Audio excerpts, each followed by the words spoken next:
Hi friends, welcome to Veni's kitchen. நம்ம இன்றைக்கி என்ன பார்க்க போகிறோன்னா, பீர்க்கங்காய் தோலை வச்சு துவையல் எப்படி பண்ணலான்னு நம்ம இந்த வீடியோவில் பார்க்கலாம். இதை செஞ்சிங்கன்னா இதுக்குன்னு தனியாக நீங்கள் குழம்பு வைக்க வேண்டிய அவசியம் இருக்காது. இதையே நீங்கள் சாதத்தில் விரைச்சி சாப்பிட்லாம். அவ்வளோ டேஸ்ட்டாக இருக்கும், உடம்புக்கு ஹெல்த்தியானது. அந்த துவையலை நம்ம எப்படி பண்ணலான்னு நம்ம இந்த வீடியோவில் பார்க்கலாம்.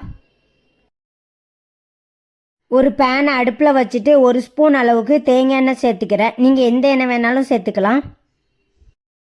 எண்ணெய் கொஞ்சம் சூடானதும் 1 ஸ்பூன் அளவுக்கு உளுந்து சேர்த்துக்கிறேன். அப்புறமா 1 ஸ்பூன் அளவுக்கு கடலைப்பருப்பு சேர்த்துக்கிறேன். அப்புறமா 3 பூண்டு சேர்த்துக்கிறேன். அப்புறமா 3 வத்தல் சேர்த்துக்கிறேன். அப்புறமா 4 சின்ன வெங்காயத்தை சேர்த்துக்கிறேன். அப்புறமா கொஞ்சம் பெருங்காயத்தூளை சேர்த்து நல்லா மிக்ஸ் பண்ணிக்கலாம். தீயை லோ ஃப்ளேமில் வச்சுட்டு உளுந்து கடலைப்பருப்பு நல்லா வறுபடுற மாதிரி நல்லா வறுத்துக்கோங்க. அப்புறமா கொஞ்சம் கல்லுப்பு சேர்த்து நல்லா மிக்ஸ் பண்ணிக்கிறேன். அப்புறமா கொஞ்சம் தேங்காய் துண்டை சேர்த்து நல்லா மிக்ஸ் பண்ணிக்கிறேன். அப்புறமா பீர்க்கங்காய் தோலை வாஷ் பண்ணி சின்ன சின்னதாக கட் பண்ணி வச்சுருக்கேன். அதையும் சேர்த்து நல்லா மிக்ஸ் பண்ணிக்கலாம். தீயை லோ ஃப்ளேம்லேயே வச்சுட்டு ஒரு 2 நிமிஷம் நல்லா வதக்கிக்கோங்க. பீர்க்கங்காய் தோல் நல்லா சுருங்கி வர அளவுக்கு நல்லா வதக்கிக்கோங்க.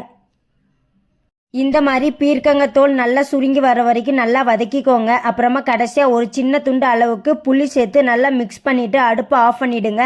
அப்புறமா அதை ஆற வச்சு மிக்ஸியில் லைட்டாக தண்ணி தெளித்து அரைச்சி எடுத்துக்கலாம். கடைசியாக நம்ம தாளித்து ஊற்றிடலாம். தாளிக்கிறதுக்கு தேவையான ஒரு பாத்திரத்தை அடுப்பில் வச்சுட்டு ஒரு 2 ஸ்பூன் அளவுக்கு எண்ணெய் சேர்த்துக்கிறேன். எண்ணெய் சூடானதும் 1 ஸ்பூன் அளவுக்கு கடுகு கடலைப்பருப்பு சேர்த்துக்கிறேன். கடுகு நல்லா பொரிஞ்சதுக்கு அப்புறமா ஒரு 2 வத்தல் சேர்த்துக்கிறேன். அப்புறமா கொஞ்சம் கருவேப்பிலை சேர்த்து நல்லா மிக்ஸ் பண்ணிக்கலாம். அப்புறமா நம்ம அரைச்சி வச்சுருக்கிற அந்த பீர்க்கங்காய் தோலை உள்ளே சேர்த்து நல்லா மிக்ஸ் பண்ணிவிட்டு அடுப்பை ஆஃப் பண்ணிக்கலாம்.